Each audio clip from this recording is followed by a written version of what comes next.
Welcome to my channel, Bruno Sheila Rubio. Ayan, papunta kami niyan sa first time namin pupunta sa kainan or breakfast. Kahapon di kami nakapunta dahil nga naglilinis pa ng bahay na aalisan namin kasi nga lilipat kami sa Okinawa. So, ayan ang aking mag-ama na maglakad sa akin dahil tatawid pa sa labas.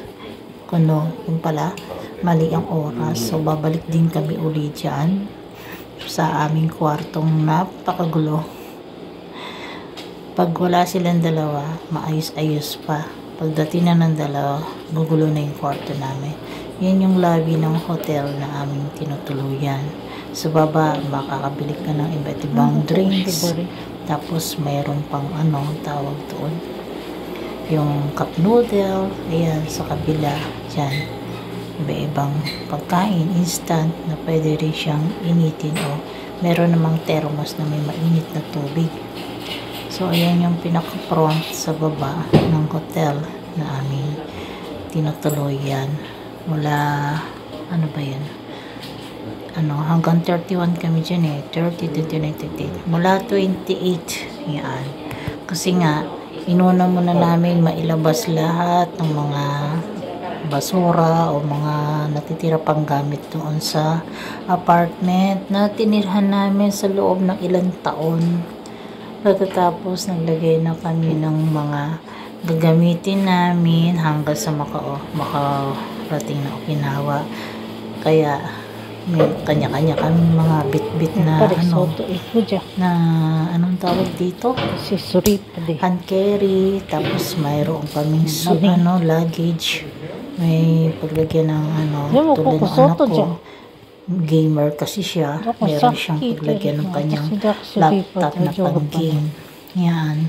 Tapos ako rin syempre, meron din naman akong mga hand carry na gagamitin namin sa ilang araw hanggang di pa kami nakakapunta ng Okinawa na aming susunod na titirahan. So ayan, lakad kami ng lakad kasi akala namin alas 6 yung breakfast, yung pala 6:30. So ayan, balik na naman kami. Ayan, pumasok na kami yan sa salon. Ayan, so para siyang buki, ano bang tawag doon? Yung baala ka na sa buhay mo kung ano gusto mo kainin. Ayan. Kanya-kanyang dampot.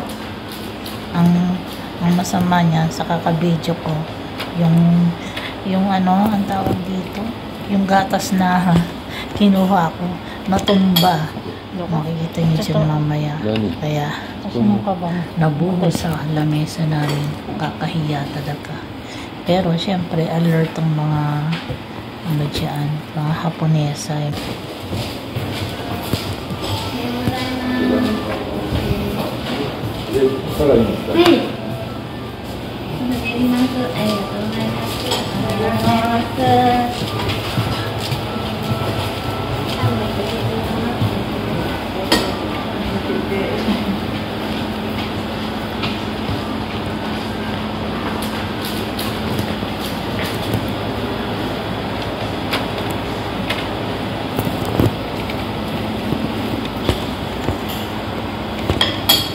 Loko. Ito. Nani? Kasi mo ka bang matay?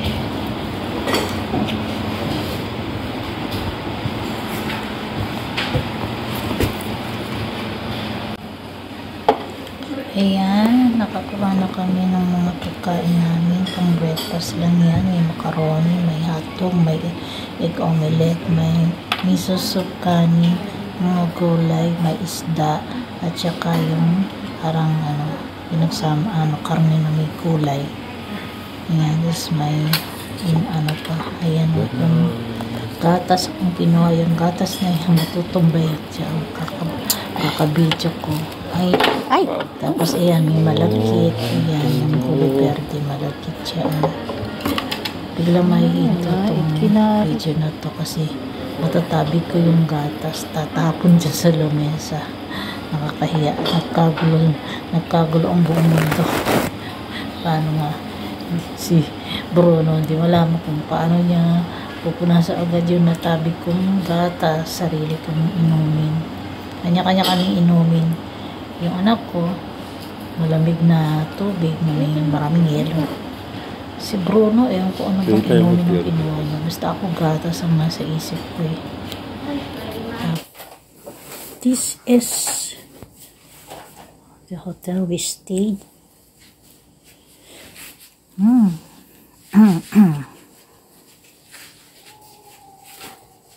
Cool.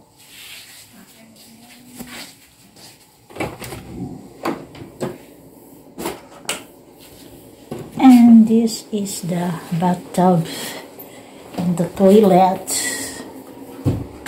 and the bathtub.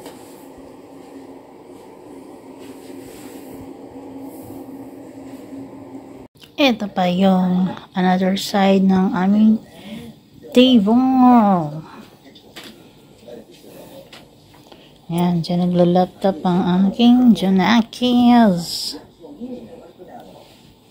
Kami namang dalawa ay dyan. Ang gulo-gulo. Wow, nakaka one night pa lang kami. At ngayon ay second day. Para rin kami naglilipat. Tapos, ang ganda rito. Kita rito ang kagandahan ng labas. O, diba? Balik tayo uli sa loob ng kwarto namin na magulo. Ayan, tigisa kami ng kama dyan. Ayan yung pintuan na gagamitan ng card para makapasok ka o makalabas. Tingnan nga kasi uso ang susi. Ayan. Nagsasalita ako, nasa loob ako ng CR. Ayan, kalat-kalat ang mga gamit namin sa ibabaw ng kama. Ako lang naman yun. Kasi nga, naguguluhan ako eh. Ayan, dyan yung hangiran ng mga damit. Pero yung dalawa hindi naghahangir. Ako lang. Ewan ko kung bakit. Ako lang yung naghahangir ng mga hinubad. Tapos yan yung loob ng aming bathroom. May bathtub. Tapos yung puting nakasampay doon.